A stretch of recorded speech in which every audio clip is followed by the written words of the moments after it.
नमस्कार साथीहरू, म सन्तोष खड्का फेरि आज यहाँहरूमाझ उपस्थित भइसकेको छु र आजको हाम्रो सेसन छ विश्वको इतिहास अन्तर्गतको अर्को नयाँ टपिक प्रथम विश्वयुद्ध। अब यसमा हामीले विशेष गरी प्रथम विश्वयुद्ध र द्वितीय विश्वयुद्धको बारे हामी चर्चा गर्नेछौँ र सबैभन्दा सुरुवातमा प्रथम विश्वयुद्धमा है त।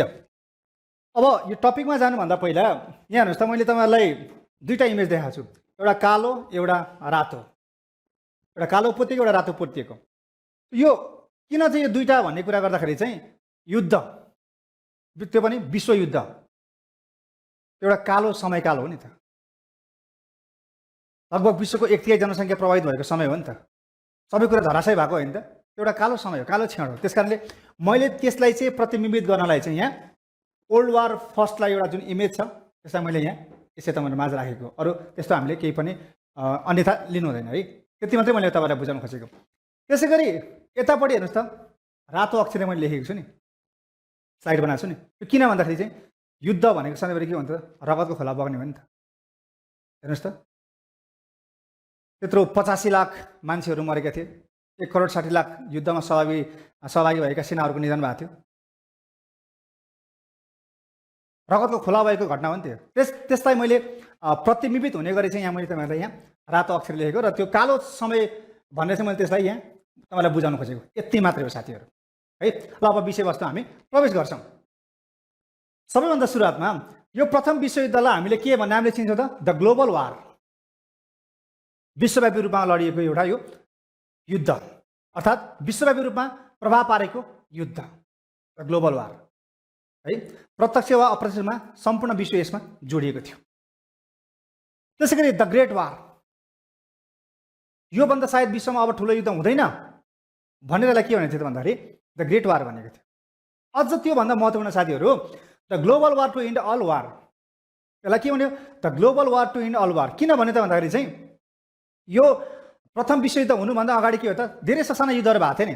जस्तै अब हामीले सेडानको युद्ध जुन जर्मनी र फ्रान्स बिचको युद्ध थियो, बाल्कनको युद्ध, प्रथम बाल्कनको युद्ध, द्वितीय बाल्कनको युद्ध, अनि बेलायत तत्कालीन ग्रेट ब्रिटेन र फ्रान्स बिच लडेको युद्ध, त्यसपछि रसिया र टर्की बिचका युद्धहरू, यस्ता धेरै ससाना युद्धहरू विशेष गरी देशहरू बिच मात्रै भएका, आफ्ना आन्तरिक कारणले गर्दाखेरि भएका युद्धहरू थिए।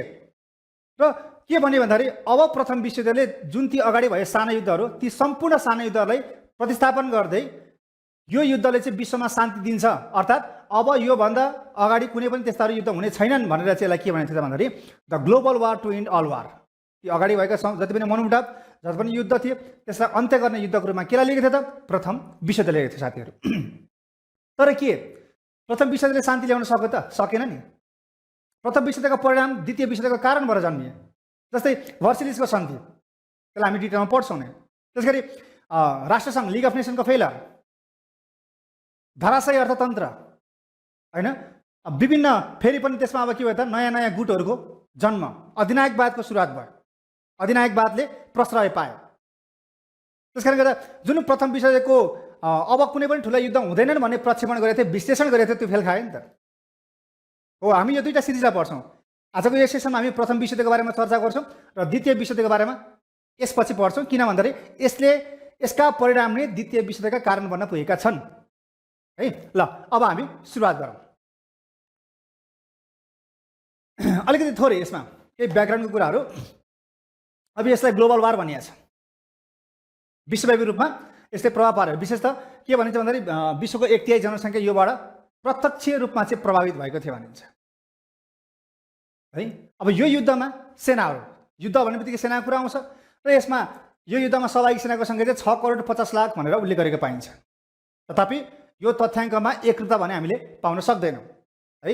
पछि एउटा सेन्ट्रल पावरले एउटै छुट्टै डाटा ल्यायो, अर्को अलायन्स पावरले फेरि छुट्टै डाटा ल्यायो भने हामीले गुगलमा, इन्साइक्लोपिडियामा, भारतीय साइटहरूमा अथवा क्यानाडाको पिएससीमा विभिन्न सोधेकामा हरेक तथ्याङ्कहरू यसमा पाउन सकिन्छ। त्यस कारणले गर्दाखेरि जुन तथ्याङ्कको स्रोत हुँदैन अथवा त्यसको तथ्यगत घटनामा आधारित हुँदैन अथवा त्यसको तथ्य हामीसँग हुँदैन, तबसम्म हामीले यस्ता कुराहरूमा खासै ध्यान नदिए हुन्छ है। यो हामीले अलिकति बुझाउनलाई चाहिँ यो ठुलो सङ्ख्यामा सहभागी भएको थियो भन्ने कुरा बुझाउनलाई म तपाईँले यहाँ लेखेँ है।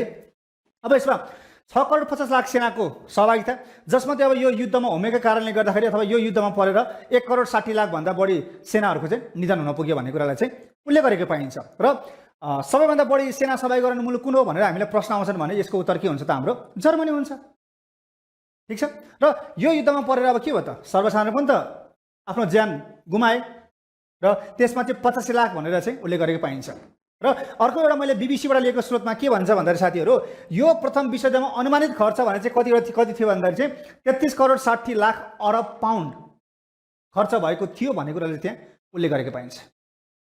मैले तपाईँलाई स्रोत भने, तर यसमा फरक फरक तथ्याङ्कहरू हामी चाहिँ पाउँछौँ है। ल अब अगाडि बढौँ। सबैभन्दा महत्त्वपूर्ण इतिहास भनेको कारण, घटना र परिणाम, यो तीनटा कुरा हामीले कहिले पनि छुटाउनु हुँदैन। र यदि हामीले इन्डियन पिएससी र क्यानाडा पिएससीको क्वेसन हेर्छौँ र नेपालको पनि हेर्छौँ भने विश्वयुद्धबाट प्रायः के भन्दाखेरि लेभल 2 र लेभल 3 क्वेसनहरू बढीभन्दा बढी सोधेको पाइन्छन्।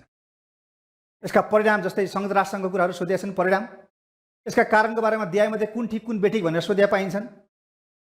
हिरोसिमा र नागासाकीमा बम खसालेका कुराहरू सोधिन्छन्। अथवा ट्रिपल इन्टेन्टीमा कुन राष्ट्र थियो, ट्रिपल अलायन्समा कुन राष्ट्र थियो, यो यसका घटनाक्रमहरू हुन्। त्यस कारणले गर्दाखेरि किन भयो, घटना के भयो, परिणाम के भयो। सबैभन्दा महत्त्वपूर्ण के हो त भन्दाखेरि कुनै पनि घटना हुनको लागि त्यसको कारण चाहिन्छ। र यसलाई हामी अब यहाँ डिटेलमा बुझ्छौँ। सम्भवतः यदि बुझिसकेपछि तपाईँलाई धेरै कुराहरूको चाहिँ जानकारी हुनेछ है त साथीहरू। ल अब यो कालो घटनाक्रमलाई हामीले कालोलाई नै प्रस्तुत गर्न चाह्यौँ भने तपाईँहरूलाई यसमा है सबैभन्दा पहिला 1 नम्बरमा जाउँ। युरोपेली राष्ट्रहरूको गुटबन्दी अथवा युरोपेली राष्ट्रहरू बीचको यसलाई युरोपेली राष्ट्रहरूको बीचको गुटबन्दी। र त्यो गुटले जन्माएका के त विभिन्न गुप्त सन्धिहरू, गोप्य सन्धिहरू, जसले प्रथम युद्धको लागि, प्रथम विश्वयुद्धको लागि के गरे त मलजल गरे अथवा कारक तत्त्व बने। कसरी त? ल हेरौँ साथीहरू। अब पृष्ठभूमि कहाँबाट जोड्ने भन्ने कुरा यसमा सबैभन्दा महत्त्वपूर्ण हुन्छ है त। अब अगाडि जाने हो भने त कति छन् होइन, तर जति अगाडि गयो हामीलाई त्यति नै यो कम्प्लेक्स हुँदै जान्छ। त्यस कारणले गर्दाखेरि मैले यसबाट कहाँबाट सुरुवात गर्न चाहेँ त भन्दाखेरि प्रथम विश्वयुद्धमा भाग लिने, प्रत्यक्ष रूपमा भाग लिने राष्ट्रहरूको बारेमा चाहिँ अलिकति त्यसलाई मैले पृष्ठभूमि बनाउन चाहेँ। जस्तै 1870 है, 1870 को सेडानको युद्ध मैले एउटा स्लाइडमा छुट्टै देखाउन चाहेँ तपाईँहरूलाई। 1870 भनेको कहाँ त? यो सेडानको युद्ध भनिन्छ है, सेडानको युद्ध। सेडानको युद्ध, यो सेडानको युद्ध कुन कुन मुलुक बीच भएको थियो त भन्दाखेरि जर्मनी र फ्रान्स, यो दुईटा मुलुक बीच के भएको थियो त 1970 मा सेडानको युद्ध भएको थियो। अर्थात् त्यतिखेर जर्मनीले के गर्थ्यो भन्दाखेरि आक्रमण गर्ने अथवा आफू शक्तिशाली हुनलाई विभिन्न राज्यहरूमाथि आक्रमण गरेर कब्जा गर्ने सिलसिला चलिसकेको थियो 1870 मा। त्यही सिलसिलामा के गर्दा जर्मनीले फ्रान्समाथि आक्रमण गर्यो। फ्रान्सको सेडान 1870 सेप्टेम्बर महिना भएको युद्ध। त्यसले के गर्छ भन्दाखेरि जर्मनीले फ्रान्सका दुईटा प्रान्तहरू, एउटा एल्सेस र अर्को चाहिँ कुन त भन्दाखेरि चाहिँ लोरेन, एल्सेस र लोरेन, एल्सेस र लोरेनमाथि के गर्यो त भन्दाखेरि यसले कब्जा गर्यो, अर्थात् आफ्नो भूमिमा गाप दियो। त्यसपछि के भयो त? अब अझ शक्तिशाली हुनलाई के गर्दा जर्मनीले भन्दाखेरि चाहिँ जर्मनका भाषा, जर्मनसँग भाषा मिल्नेहरू, भाषाभाषीहरू जुन क्षेत्रमा उनीहरूको बाहुल्यता थियो त्यस्ता राज्यहरूमाथि आक्रमण गरेर त्यसलाई विजय प्राप्त गरेर आफ्नो राज्यमा गाभ्ने काम अगाडि बढ्यो। र 1871 बाट जर्मनीले के भयो त भन्दाखेरि बृहत्तर एकता कायम गर्ने गरी अगाडि बढ्यो। 1871 बाट के भयो त जर्मनीमा विभिन्न राज्यहरू गाभिन थाले र जर्मनी शक्तिशाली बन्दै गयो। त्यसपछि चान्सलर को भयो त भन्दाखेरि अट्टो भान बिस्मार्क। यो नाम त हामीले पक्कै पनि सुनेका छौँ, अट्टो भान बिस्मार्क। यो अट्टो भान बिस्मार्कलाई हामीले विश्वको इतिहासमा उपनाम के उपनामले चिन्छ त भन्दाखेरि आइरन चान्सलर भनिन्छ है यिनलाई। आइरन चान्सलर भनिन्छ, आइरन चान्सलर भनिन्छ। यिनले जर्मनीलाई झनै के भयो त भन्दाखेरि बलियो भन्दा बलियो बनाउँदै लग्यो अगाडि। त्यसपछि अब के भयो त भन्दाखेरि अब फ्रान्स त अब त्यतिखेर कुनै पनि गठबन्धन थिएन अथवा गठबन्धनहरू त्यतिखेर सक्रिय थिएन त्यतिखेर। सो यही क्रममा अब के भयो भन्दाखेरि जर्मनीले के गर्यो भन्दाखेरि चाहिँ फ्रान्सलाई एक नीति लियो, किनभने त्यतिखेर फ्रान्स अगाडि आउन खोजिरहेको थियो। र फ्रान्सलाई एक नीति अन्तर्गत उसले के गर्दा भन्दाखेरि चाहिँ अब गोप्य सन्धिहरू गर्न थाल्यो जर्मनीले। यही क्रममा मैले अर्कोले इङ्गित गर्न खोजेँ, यही क्रममा जर्मनीले गुप्त रूपमा अस्ट्रिया हङ्गेरी यो गठबन्धनसँग एउटा गोप्य सन्धि गर्यो। कहिले गर्यो त भन्दाखेरि 1879 मा जर्मनी र अस्ट्रिया हङ्गेरी बिच के भयो त गोप्य गठबन्धन बन्यो। र यो गठबन्धनमा पछिबाट आएर कुन राष्ट्र थपे त यसमा प्लसमा कुन आयो त भन्दाखेरि इटाली। कहिले आयो त यो 1882 मा यो के भयो त गठबन्धन कायम भयो। अब यो अगाडि बढ्दै थियो, तर 1890 मा के हुनु पर्यो त भन्दाखेरि अटोमान बिस्मार्कको के भयो त निधन हुनु पुग्यो। अटोमान बिस्मार्कको निधन कहिले हुनु पुग्यो त भन्दाखेरि 1890 मा उनको निधन हुनु पुग्यो। अब जर्मनी धेरै शक्तिशाली भइसकेको थियो, यी गोप्य गठबन्धनहरू गरेर अरू देशहरूलाई एउटा के हो त यसले थ्रेट सिर्जना गरिसकेको थियो। किन भन्दाखेरि चाहिँ अब यो गोप्य सन्धि गरिसकेपछि झन् अब जर्मनीमा त ताकत आयो, उसले जुनसुकै देशमा चाहिँ आक्रमण गर्न सक्थ्यो र त्यसलाई आफ्नो बनाउन सक्थ्यो हो।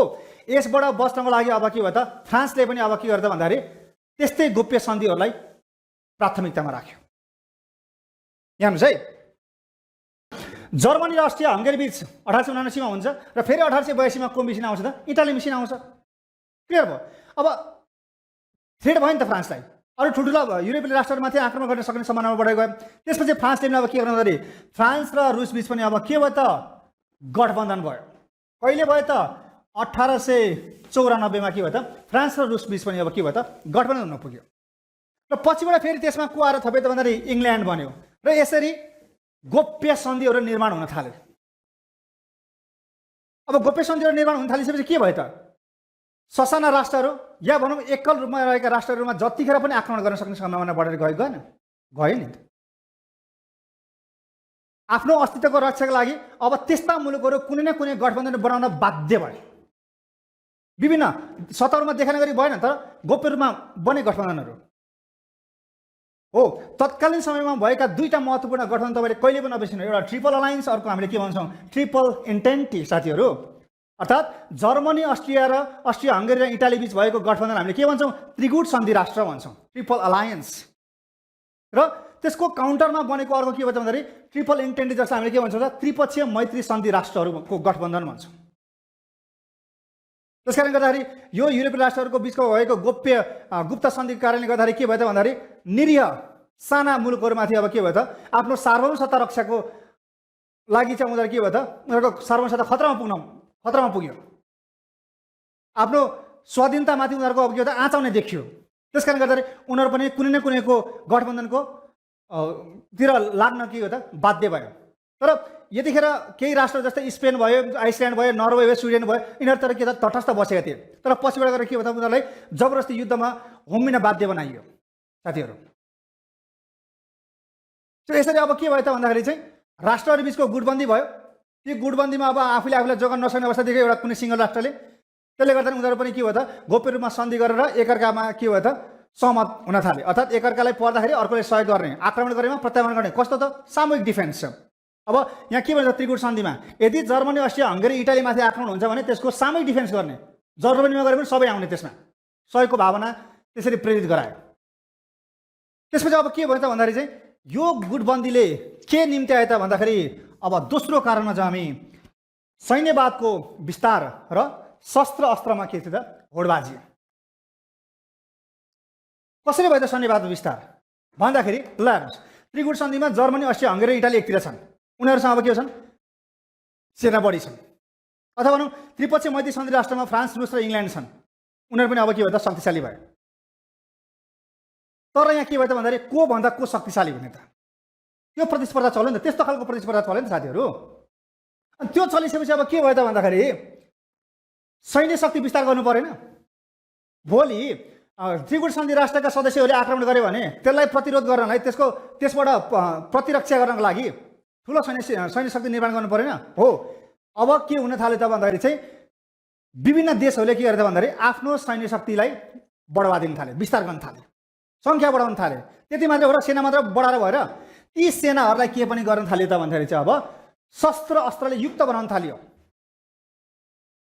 कसको सेना कति अत्याधुनिक, कति शक्तिशाली, अर्थात् यसले के बुझ्न सकिन्छ, हात हतियारमा अथवा सैन्य विस्तारमा के हो त लगानी बढ्न थाल्यो। ल्यायो कि ल्यायो नि त। शस्त्र अस्त्रमा होडबाजी चल्न थाल्यो। कसको सेना कति शक्तिशाली, भोलि आक्रमण गरेर त्यसको रक्षा गर्न सकिन्छ सकिँदैन, अथवा त्यसलाई डिफेन्स गर्न सकिन्छ सकिँदैन, यस्ता कुराहरू आउन थाल्यो नि त। सो यसले गर्दाखेरि के हो त, यो अर्को कारणको रूपमा आयो। अनि के भयो, शस्त्र अस्त्रमा होडबाजी भएपछि के भयो, सैन्य विस्तार भएपछि के भयो, साम्राज्यवादी होड आगे आएन। साम्राज्यवाद आफ्नो नियन्त्रणमा लिने अथवा ससाना क्षेत्रहरूमाथि आफ्नो अधिकार त्यहाँ कायम गर्ने।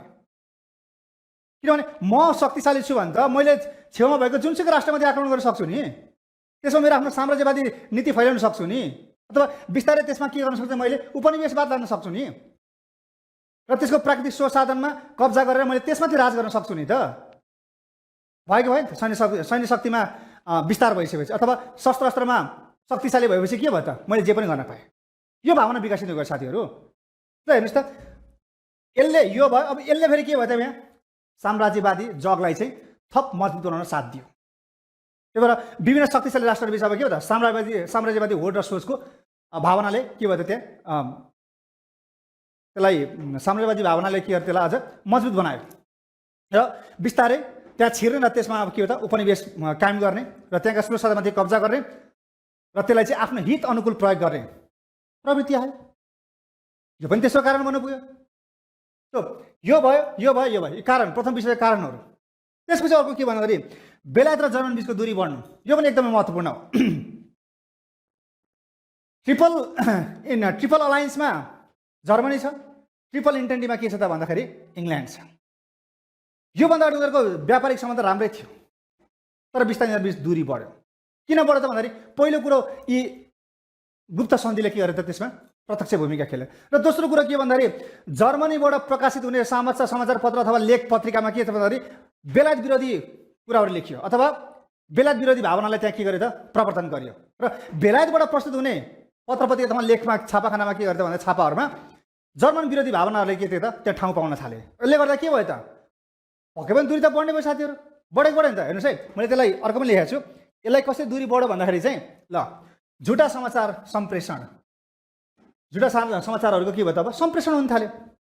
झुटा समाचार सम्प्रेषण भएपछि तपाईँले मेरो विरुद्ध लेख्नुभयो भने मैले पनि तपाईँको विरुद्ध त राम्रो लेख्दिनँ नि त। त्यसले के निम्ताउँछ, उग्र राष्ट्रवाद, पेट्रियोटिजम फिलिङ ल्यायो। ठिक छ, राष्ट्रवाद हामीले राष्ट्र त माया गर्नु, तर चाहिने भन्दा बढी उग्र रूपमा आयो क्या। बेलायत चाहिँ हाम्रो विरुद्धमा लेख्यो, जर्मनीले भन्छ त्यसलाई ठिक लाउनुपर्छ, त्यो विरुद्ध युद्ध छेड्नुपर्छ। अनि फेरि बेलायतले भन्छ जर्मनीले हामीले यसो भन्ने, त्यसको त्यत्रो हिम्मत भनेर के हो त, आफूमा चाहिँ के एउटा के भन्छ भने राष्ट्रिय भावनाले ओतप्रोत भयो। त्यो ओतप्रोत पनि चाहिने भने बढी, ठिक मात्र त थियो, तर चाहिने भन्दा बढी राष्ट्र भावना के भयो त, विकसित हुनु पुग्यो। जसले गर्दा एक अर्कालाई चाहिँ हेर्नै नसक्ने, देख्नै नसक्ने नीति के भयो त, सत्तामा आयो। यो पनि एउटा के हो त, प्रथम विश्वको कारण हो साथी हो किन भन्नुहोस् त। हामी नेपाललाई माया गर्छौँ, तर नेपाललाई माया गर्छौँ भन्ने बित्तिकै अर्कोलाई गाली गरेर अर्को बारेमा नराम्रो भनेर त्यसो त गर्नु भएन नि त। त्यही भावना विकसित भयो त्यतिखेर। र त्यो उग्र राष्ट्रवादको जुन भावना छ नि, त्यसलाई तत्कालीन समयका नेताहरूले चाहिँ के भयो त, जनताको भावनासँग खेल्ने काम गरे क्या। त्यसलाई चाहिँ जनताको भावनासँग जोड दिए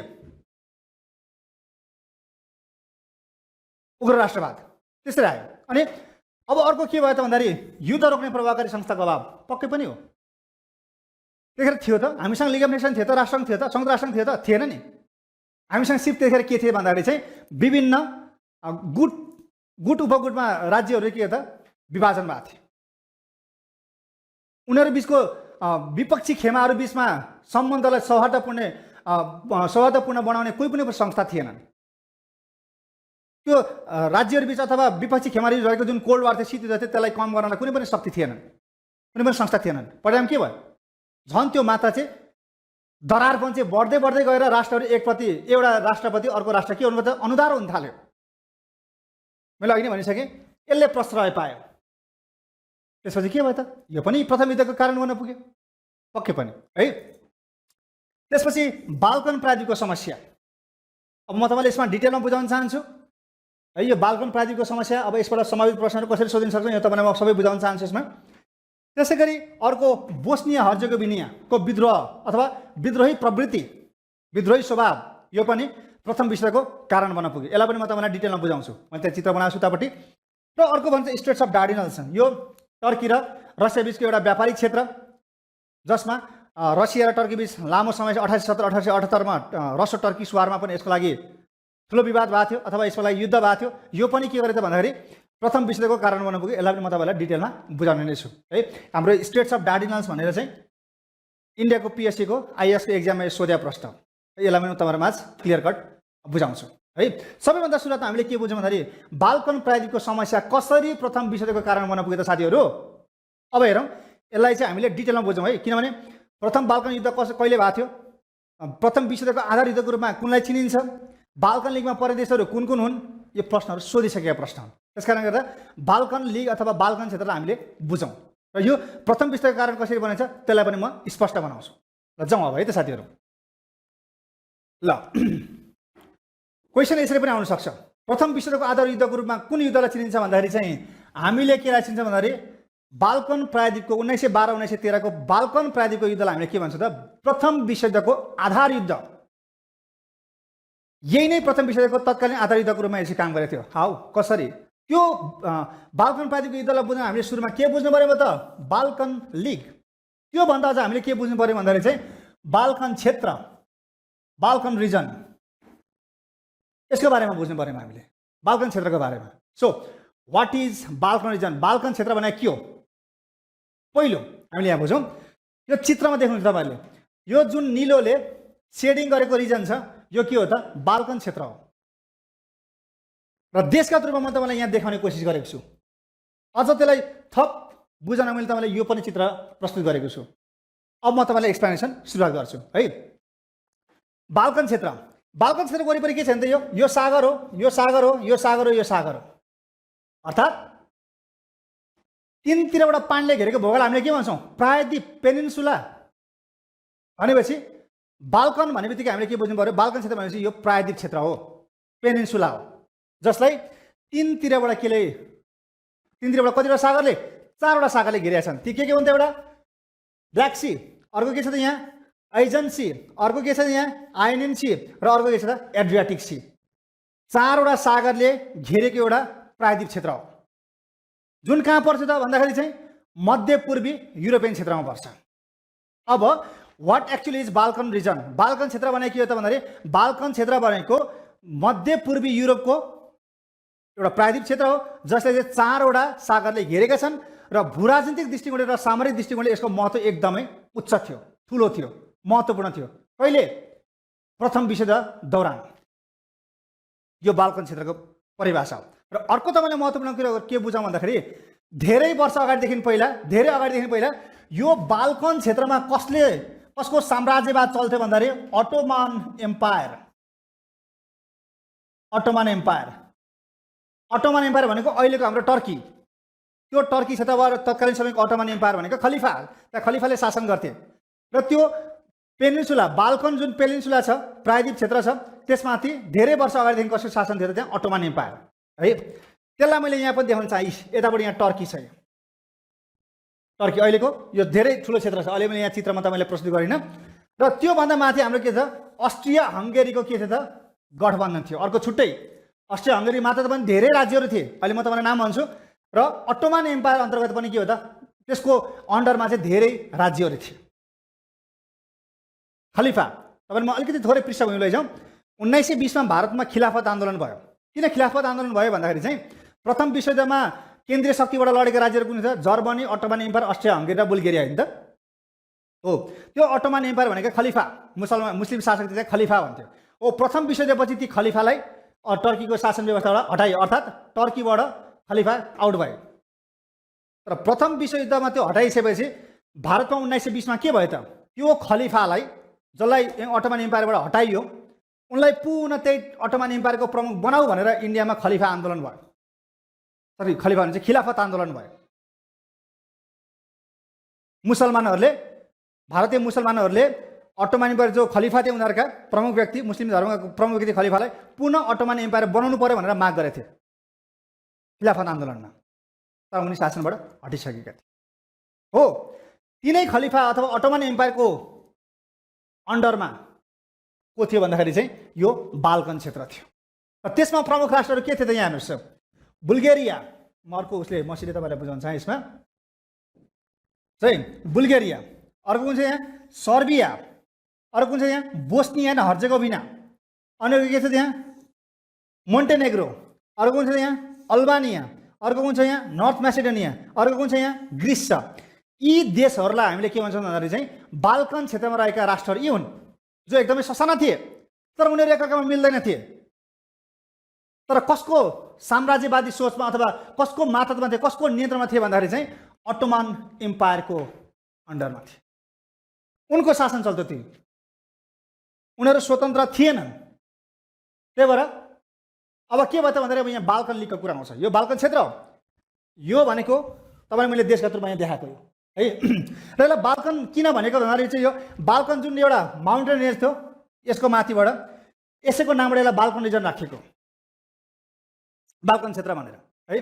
र बाल्कन लिग किन गठन भयो त भन्दाखेरि अब बाल्कन लिग कसले गठन गरे त भन्दाखेरि अथवा कहिले सोमबार क्वेसन सोधिन सक्छ, बाल्कन लिगको गठन कहिले भयो भनेर जाँच्न सक्छ भने 1912 मा है। यसलाई के भन्छ त when was Balkan league firmed. Balkan लिगको गठन कहिले भएको थियो भन्दाखेरि 1912 मा बाल्कन लिगको गठन भएको थियो। किन भएको थियो त भन्दाखेरि यो बाल्कन लिग कसको उक्साहटमा गठन गरिएको थियो भन्दाखेरि अर्को एन्सर हो रुसले गठन गरेको थियो, रुसको उक्साहटमा आएको थियो। किन भन्दाखेरि चाहिँ रुस र टर्कीको अथवा अटोमन एम्पायरको स्टेट्स अफ डार्डिनल लिएर पहिले 1870-78 मा घमासान युद्ध भइसकेको थियो। र त्यति मात्र होइन, अटोमन एम्पायरसँग रिस पोख्न मात्रै होइन, रुसले के चाहन्थ्यो भन्दाखेरि यो म्यासेडोनियालाई पनि के हो त रुसले चाहन्थ्यो। यतिखेर पनि नर्थ म्यासेडोनिया इटालीसँग युद्ध लडिरहेको थियो, उसको इटालीसँग टसल परिरहेको थियो र सामरिक दृष्टिकोणले र भूराजनीतिक दृष्टिकोणले एकदमै महत्त्वपूर्ण थियो क्षेत्र। त्यस कारणले गर्दाखेरि रसियाले चाहिँ के गर्थ्यो भन्दाखेरि चाहिँ यसलाई चाहिँ के भन्यो त भन्दाखेरि उक्चाल्यो। अब आफ्नो हितको लागि रुसले के भन्यो, ए देशहरू हो, ससाना राष्ट्रहरू हो, तिमीहरू कति अटोमन एम्पायरको चाहिँ अन्डरमा बस्छौ, तिमीहरूलाई स्वतन्त्रता चाहिँदैन, अब स्वतन्त्र हुने बेला आयो भने उचालिदिन्छन्। अब कसलाई त यो बाल्कन लिगका बाल्कन क्षेत्रका देशहरूलाई। अनि यतिमा देशहरू केही देश भन्छ हो रसिया, अब त हामीले स्वतन्त्रता पाउनै पर्छ, यो अटोमन एम्पायर अथवा यो टर्कीको मात्र हामी कति बस्ने भनेर रुसको उक्साहटमा 1912 मा चाहिँ कुन कुन देश मिलेर त भन्दाखेरि चाहिँ एउटा सर्बिया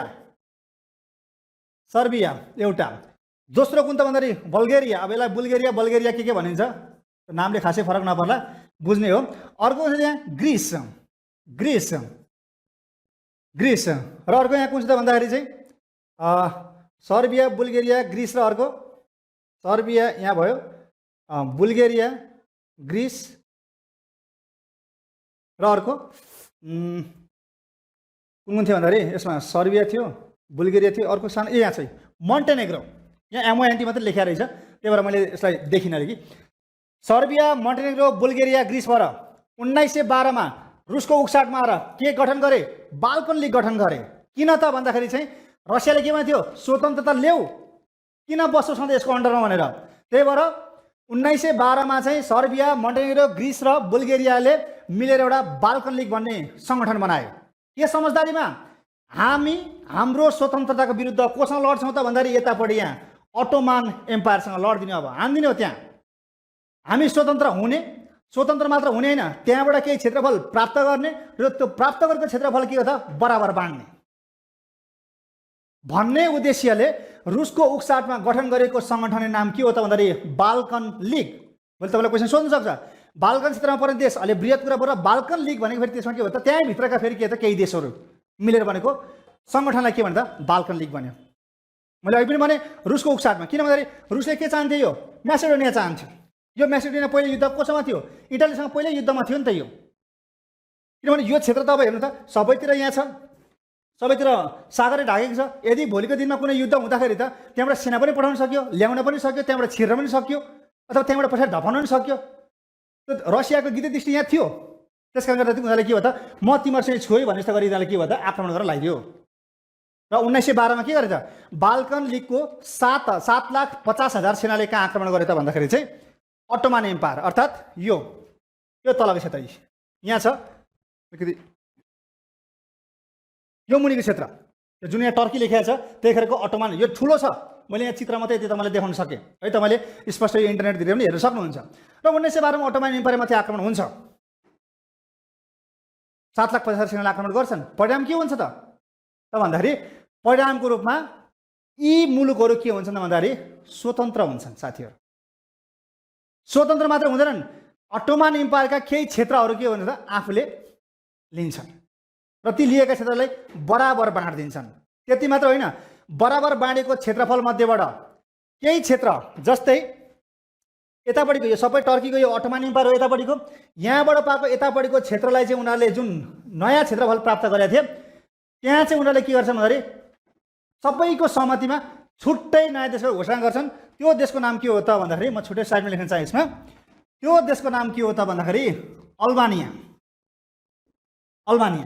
म तपाईँलाई समरी भन्छु है अब 1912 मा बाल्कन लिग गठन भयो बाल्कन क्षेत्रका राष्ट्रमध्ये सर्बिया मोन्टेनेग्रो ग्रिस र अर्को बुल्गेरिया मिलेर बाल्कन लिग गठन गरे उनीहरूको उद्देश्य भनेको जुन धेरै अगाडिदेखि आफ्नो क्षेत्र बाल्कन क्षेत्रमा अटोमान एम्पायर थियो त्यसको प्रभुत्वलाई हटाइदिने आफू स्वतन्त्र हुने स्वतन्त्र मात्र हुने होइन त्यहाँबाट क्षेत्रफल पनि प्राप्त गर्ने अटोमानको र त्यसबाट हामीले बराबर बाँड्ने आफू आफूमा बराबर बाँड्ने र बाँडिसकेपछि उनीहरूको सहमतिमा फेरि के भन्छ त त्यो प्राप्त गरेको जुन नयाँ क्षेत्रफल थियो त्यसमध्येको एउटा कुनै क्षेत्रलाई सबैको सहमतिमा के घोषणा गरिन्छ त नयाँ देशको घोषणा गरिन्छ जसलाई के भन्छ अल्बानिया अर्थात् 1912 मा अटोमान एम्पायरमाथि बाल्कन लिगले गरेको आक्रमण र विजय प्राप्त गरेको युद्धलाई के भन्छ भन्दाखेरि फर्स्ट बाल्कन वार भनिन्छ जसले देशमा त्यसपछि पहिलो बाल्कन युद्धपछि जन्मेको नयाँ देश कुन हो भन्दाखेरि अल्बानिया हो हेर्नुहोस् त बाल्कन वारले के भयो त अल्बानिया देश जन्मायो तर केही समयपछि के हुन्छ बल्गेरिया र सर्बिया बीच यो बल्गेरिया म अर्को मसी युज गरेँ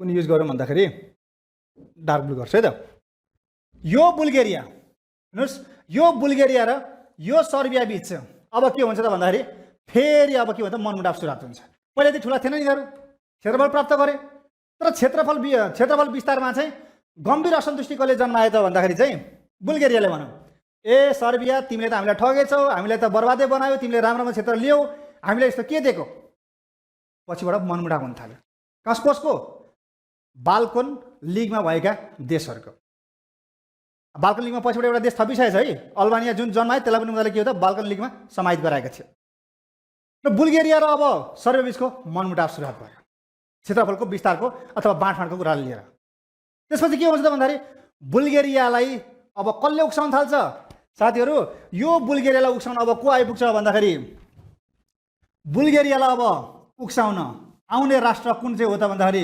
जर्मनी आइपुग्छ अब जर्मनी आइपुग्छ अर्को को आइपुग्छ भन्दाखेरि अस्ट्रिया आइपुग्छ के भन्छन् नछोड बुल्गेरिया त्यो सर्बियालाई त्यहाँ त मिलाउनु पर्ने कुरा हो नि तर के त जर्मनी अस्ट्रियाले उक्साइदिन्छन् बुल्गेरियालाई के भनिदिन्छन् हान्दे सिद्ध्याइदे तँलाई हेप्ने औडार नै भन्छन् त्यसपछि अब बुल्गेरियाले के गर्छ त होमा हो मिलाउँदै 1913 मा कहाँ आक्रमण गरिदिन्छ त्यसले पनि सर्बियामा गरिदियो जर्मनीको उक्साहटमा हेर्नु त बाल्कन क्षेत्रभन्दा बाहिरबाट आएको राष्ट्रले भनेपछि बुल्गेरियाले आफ्नै साथीलाई के गर्दा आक्रमण गरे जसले स्वतन्त्रता हासिल गर्न उसलाई नै सहयोग गरेको थियो कहिले त यो घटना भन्दाखेरि 1913 मा साथीहरू 1913 मा परिणाम के भयो त उक्साटमा लागेर त हान्दियो तर परिणाम के भयो त सर्बियाले बुल्गेरियामाथि के गर्यो त कब्जा गरिदियो खेल खत्तम यही घटनालाई हामीले के भन्छौँ त सेकेन्ड बाल्कन वार भन्छौँ सिद्ध्याइदिएको अब यो कसरी दोस्रो प्रथम विश्वको कारण बन्न पुग्यो त साथीहरू अब हेर्नुहोस् त जर्मनी अस्ट्रिया हङ्गेरी इटालीको एकतिर साइड हुन्छ भने अर्को हाम्रो रसिया फ्रान्स र इङ्ल्यान्डको अर्को साइड हुन्छ प्रथम बाल्कन युद्धले के गर्दा उनीहरूलाई स्वतन्त्रता दिलायो। दोस्रो बाल्कन युद्धले के हो त, जुन स्वतन्त्र हुनको लागि लडाइँ थियो तिनीहरू बिचमा अर्को के हो त, अर्को एउटा भाँजो हालिदिएर उनीहरूलाई फेरि के हो त, एकअर्कामा फेरि के हो त, दुश्मन बनाइदियो। र यसले के गर्यो त, प्रथम विश्वयुद्धको कारण बन्न पुग्यो। किन भन्दाखेरि अस्ट्रिया एकतिर थियो प्रथम विश्वमा, जर्मनी पनि एकतिर थियो भने सर्बिया कहाँ थियो त, अर्कोतिर थियो। अस्ट्रियाले सर्बियामाथि आक्रमण गरेको हुन्छ प्रथम विश्वयुद्धमा। यसपछि उनीहरू बिच के भयो त, अब मनमुटाव सुरु हुँदै गएपछि यो के भयो त, प्रथम विश्वयुद्धको कारण पुग्यो। अझ यति मात्र होइन, योभन्दा अर्को पोइन्टले झन् यसलाई जस्टिफाई गर्छ। हेर्नुहोस् है,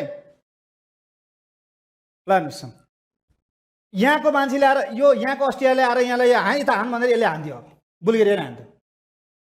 जबकि उनीहरू त के हुन्छ, बाल्कन क्षेत्रका हुन् नि। र जसरी यो अटोमान इम्पायरमाथि यिनीहरूमाथि अटोमान इम्पायरको शासन थियो, त्यसरी अस्ट्रिया हङ्गेरी पनि के हो त भन्दाखेरि यसले ठुलो क्षेत्रलाई आफ्नो अन्डरमा राखेको थियो। जस्तै अब हामीले देश त अब क्रोएसिया त हामीले सुनिरहेको देश हो, स्लोभेनिया, स्लोभाकिया, चेक, अनि अर्को रोमानिया, युक्रेन, यी सबै कसको अन्डरमा थियो त भन्दाखेरि अस्ट्रिया हङ्गेरी गठबन्धनको अन्डरमा थिए। जसरी अटोमान इम्पायरको नेतृत्वमा अन्डरमा चाहिँ यी मुलुकहरू थिए। उनीहरू त स्वतन्त्र भए, तर स्वतन्त्र भइसकेपछि उनीहरू के भयो त, त्यहीँका साथीहरू बिचको त बाहिरको मान्छे आएर बाहिरको मुलुक आएर के हो त उनीहरू बिच फाटो ल्याउने काम गर्थ्यो। जस्तै प्रथम विश्वको काम गर्यो। र अर्को त्योभन्दा महत्त्वपूर्ण कारण भनेको के हो त भन्दाखेरि बोस्निया हर्जेगोभिनाको विद्रोही स्वभाव अथवा विद्रोह कसरी हुन्छ त यो। अब एकछिन त्यहीतिर जाउँ है त। मैले एकछिनमा यो एकछिनलाई मैले मेटाएँ है।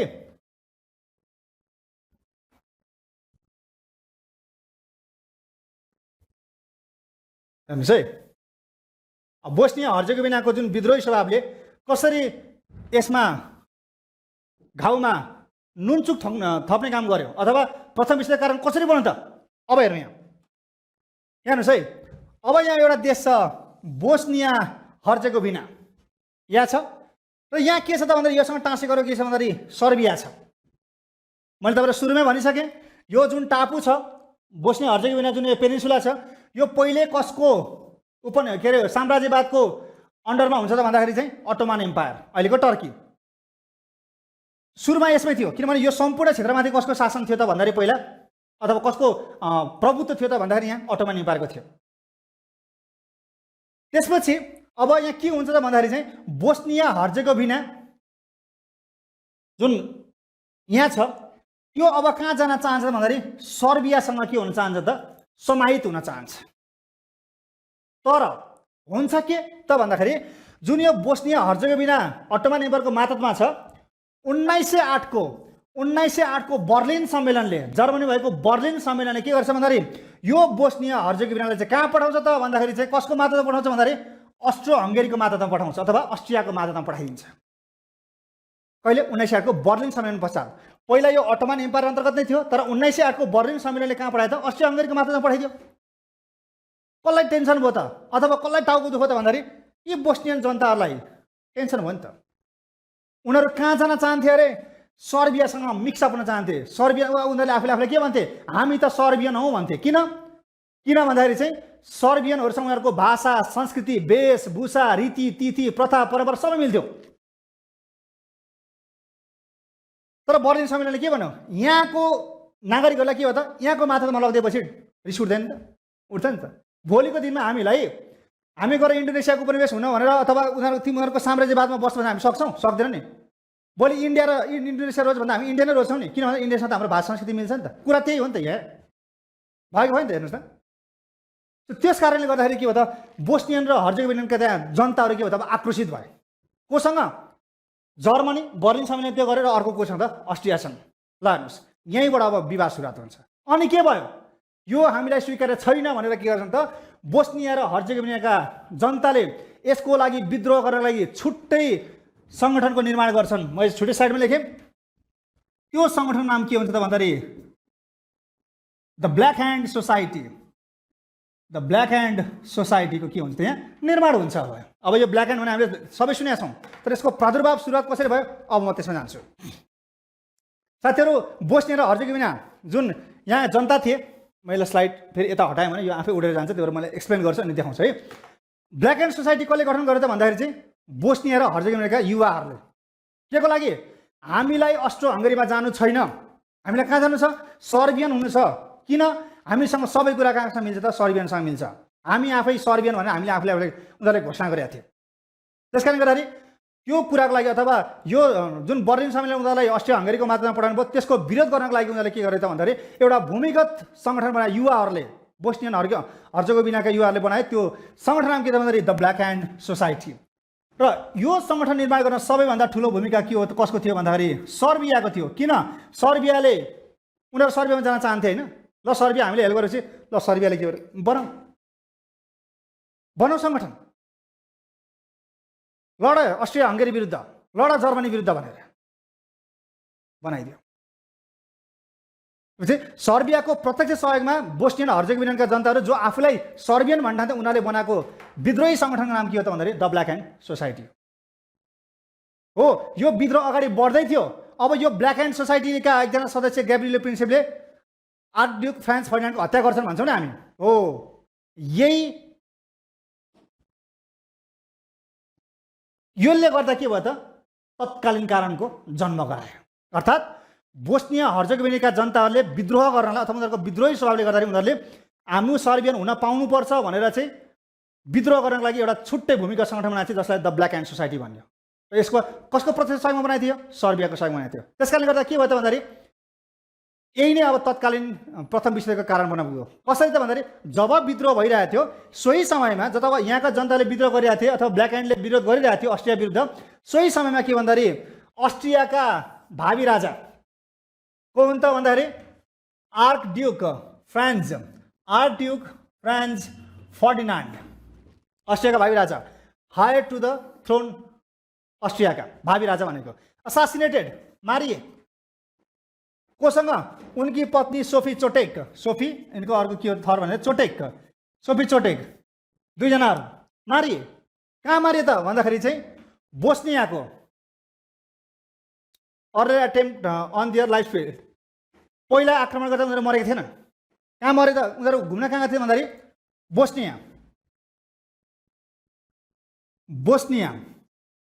बोस्नियाको राजधानी के हो त भन्दाखेरि सराजेभो। बोस्नियाको राजधानी के छ त? सराजेभो। बोस्नियाको राजधानी सराजेभोमा उनको के भयो त भन्दाखेरि हत्या भयो। उनीहरू घुम्न गएको थिए। घुम्न किन नजाने? बोस्निया हर्जगोभिना त ल बोस्निया हर्जगोभिना त 1908 को बर्लिन सम्मेलनले अस्ट्रियालाई दिएको होइन त? आफ्नै मातहतमा भएको राज्यमा घुम्न जान नपाउने गए। को गए त भन्दाखेरि अस्ट्रियाका राजकुमार र उनकी पत्नी घुम्न गए। उनीहरूमाथि ग्रेनेड एट्याक हुन्छ, बम हानिन्छ पहिलोपटक, तर ड्राइभरको चलाखीले गर्दा उनीहरू बाँच्न सफल हुन्छन्।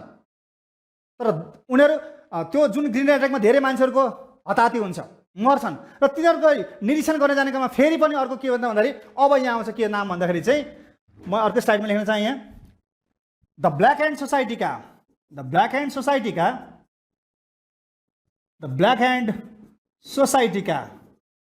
19 वर्षीय को थियो त भन्दाखेरि ग्याब्रिलियो प्रिन्सेप उनले के गर्छन् त गोली हानेर हत्या गरिदिन्छन्। कसको? भावी राजा आर्चड्युक फ्रान्स फर्डिनान्ड, उनकी पत्नी सोफी चोटेक। अब के हो? अब हामीले द ब्ल्याक ह्यान्ड सोसाइटी सर्बियाको भन्ने सर्बियन नेसनलिस्ट जसले आफूलाई सर्बियन हुँ भनेर दाबी गर्ने बोस्नियनहरूले बनाएको है। फेरि हो हामीले किताबमा सर्बियनले मारे भनेर पढ्छौँ, यसलाई यथार्थपरक रूपमा ढङ्गले चाहिँ हामीले पढौँ। मैले तपाईँलाई जुन कारण भने के अरे कुरा भने त्यो चाहिँ यथार्थपरक कुरा, त्यसलाई चाहिँ तपाईँले आधार मानेर पढ्नु होला, किनभने इतिहासले व्याख्या गरेको कुरा हो है। हामीले किताबमा एक शब्द लेख्ने बित्तिकै त्यो कुरालाई हामीले आधार मान्ने होइन, इतिहास पढ्ने हो, अन्तर्राष्ट्रिय जर्नलहरू हेर्ने हो, विश्व इतिहासका घटनाहरूलाई हामीले अध्ययन गर्ने हो। त्यसपछि मैले पढेर तपाईँलाई बुझाएको कुरा हो यो है त। त्यसपछि अब के भयो त भन्दाखेरि मारियो। अब के हुन्छ त? अब के सिधै अस्ट्रियाले सर्बियामाथि आक्रमण गर्छ त? गर्दैन नि। र उनीहरूको हत्या कहिले हुन्छ त? मैले लेख्न बिर्सेछु। 1914 जुन 28 मा उनीहरू मारिन्छन्। त्यसपछि के हुन्छ त? अब के अस्ट्रेलिया सिधै सर्बियामाथि एट्याक गर्छ त? गर्दैन साथीहरू। के गर्छ? पहिला अस्ट्रेलियाले त सोध्छ, के भनेर सोध्छ? सर्बियामाथि मैले आफै आक्रमण गरेँ भने त सर्बियालाई बचाउन को आउँछ? रसिया आउँछ। किन रसिया आउँछ त भन्दाखेरि रसिया किन आउँछ भन्दाखेरि चाहिँ यो बाल्कन लिग गठन गर्न त रुसको साथ थियो नि त, रुसकै पाथमा हिँडिरहेको थियो नि त सर्बिया त। र अब सर्बियालाई आक्रमण गर्यो भने रसिया आउँछ, अनि फेरि रसियालाई सहयोग गर्न फेरि को आउँछ त? अगाडि हेरौँ त यहाँ, यो आइहाल्छ नि। यदि रुस आयो भने फेरि को आउँछ त? फ्रान्स र इङ्ल्यान्ड पनि आउँछ। म त सिद्धिन्छु, आँट गर्दैन अस्ट्रियाले। त्यतिखेर को हुन्छ राजा? फ्रान्सिस जोसेफ हुन्छन् है। त्यतिखेर यो घटना हुँदाखेरि चाहिँ अस्ट्रियाको राजा को हुन्छ भन्दाखेरि फ्रान्सिस जोसेफ। फ्रान्सिस अक्षर चिपिहाल्छ है यसमा, फ्रान्सिस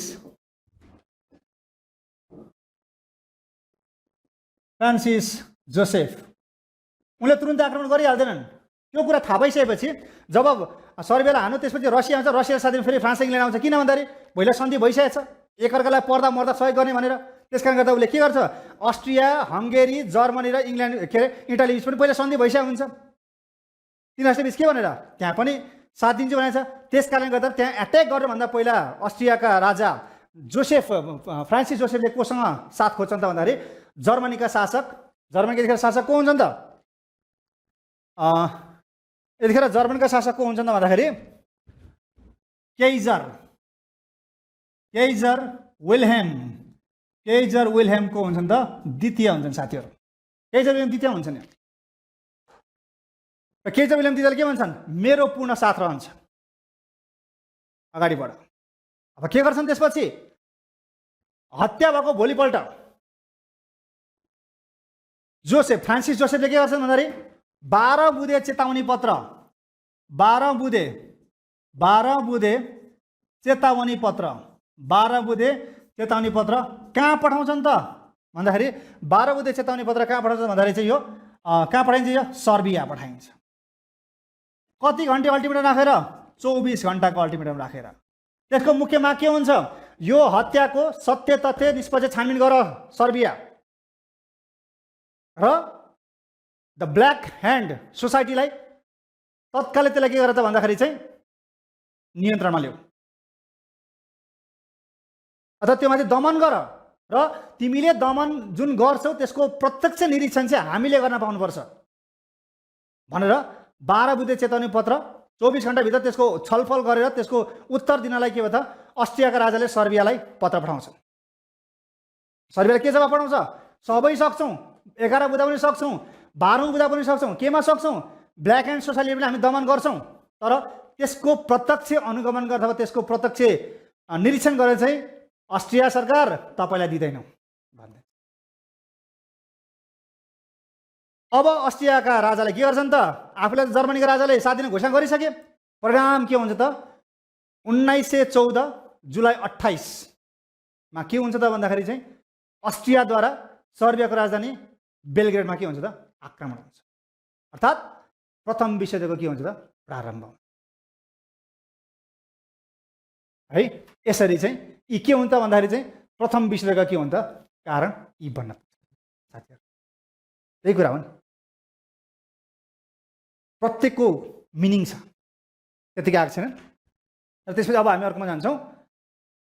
र अहिले मैले तपाईँलाई यो बाल्कनको यो बुझाइहालेँ। अलिकति मैले तपाईँलाई बाल्कन क्षेत्र यो यही हो। यहाँ छ बोस्निया हर्जेगोभिना, सर्बिया, मोन्टेनेग्रो, त्यसपछि अर्को यहाँ म्यासेडोनिया, नयाँ पछिबाट गठन गरेको अल्बानिया जुन यता टर्कीबाट खोसेको भूमि हो, यो बुल्गेरिया यहाँ छँदैछ है। यो चाहिँ के हो त? बाल्कनको बृहत क्षेत्र हो। र यो माथि के हो त भन्दाखेरि हाम्रो अस्ट्रिया हङ्गेरी। यसलाई चाहिँ यहाँ लाने भन्यो, तर यिनीहरू यहाँ जान चाहे, त्यसपछि ब्ल्याक एन्ड सोसाइटी जन्मेको, कन्फ्युजन नहुनु है। र यही नै के हो त? तत्कालीन कारण रूपमा चाहिँ जन्म पुग्यो। र यी सबै कसको उसमा थिए त भन्दाखेरि चाहिँ अटोमान इम्पायरको नियन्त्रणमा थिए अथवा अन्डरमा थिए। उनीहरू स्वतन्त्र थिएनन्, तर उनीहरूले लडेर के हो त? स्वतन्त्र पाए। पहिलो पाएकोलाई फर्स्ट बाल्कन वार, सेकेन्डमा के भयो त? बुल्गेरिया र सर्बिया बिचको युद्धमा चाहिँ हामी के भन्छ? सेकेन्ड बाल्कन वार भन्छ। जसले गर्दा के भयो त? विभिन्न खेमामा देशहरू के भयो त? विभाजित हुन पुग्यो। र त्यही नै के भयो त? प्रथम विश्वयुद्धको कारण बन्न पुग्यो है। ल अब अर्कोमा जाउँ। अब युद्ध अवधि मैले नै भनिसकेँ। 1914 जुलाई 28 देखि 1918 11सम्म भनेको